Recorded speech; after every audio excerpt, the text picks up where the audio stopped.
और हर घर में 3-4 चिकें लाजमी बनवाते हैं लोग। पहले सिर्फ सादी चिकें होती थी, बाहर बरामदों में लगती काने की चिकें। अब ये डिज़ाइनिंग वाली चिकें बन रही हैं तकरीबन 25-26 साल से। ये पाकिस्तान बनने से पहले का बाज़ार है। इसका नाम पूरे पाकिस्तान में चिक बाज़ार का एक ही नाम है। उसका पहले सामान तैयार किया जाता है, तो सुबह का लगा हुआ ये तीलियाँ तैयार हुई हैं। उसके बाद इसे पतीला चढ़ाएँगे डिज़ाइनिंग के हिसाब से।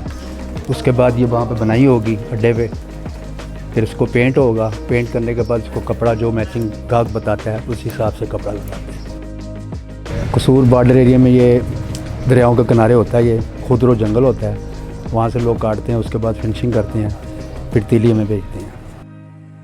ज़्यादातर ये हाथों का आता है। अब ये मशीन निकल आई है, मशीन ये निकलती है उसमें एसी में से, एसी का पक्का होता है, उसको हमने अल्टरनेट करके ये तीली बनाने का, जिसमें ज़रा आसानी हो जाती है, टाइम बच जाता है, जल्दी तीली तैयार हो जाती है।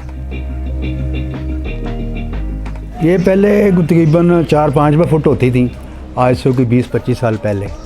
अब 35 रुपये, 40 रुपये, 30 रुपये बाहर वाली चिकें होती हैं जो बरामदों में लगती हैं। अब ये फैंसी चिकें ये 100 रुपये से शुरू स्टार्ट होती है और 250 रुपये तक जाती है। हम बनाते हैं, कुछ गाहक बताता है, तो उसी कम्बिनेशन के साथ से अपने घर के कमरे की भी कम्बिनेशन के साथ से हमें कलर बताते हैं, उसमें हम डिज़ाइनिंग करते हैं तो चिक तैयार हो जाती है। आजकल चिकों के अलावा चाइना की रोलर ब्लाइंड है वो बनती है, मिनी ब्लाइंड बनती है, वो सारी कुछ कराची से मंगाते हैं, कुछ लाहौर से बनवाते हैं।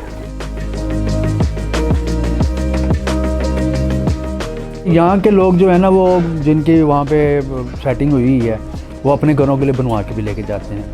यूरोप में, अमेरिका में कई चिकें बना कर इंग्लैंड लेके जानी है बाइक बाजू का, तो हम एयरपोर्ट से भी जहाज़ के जरिए भी भेजते हैं।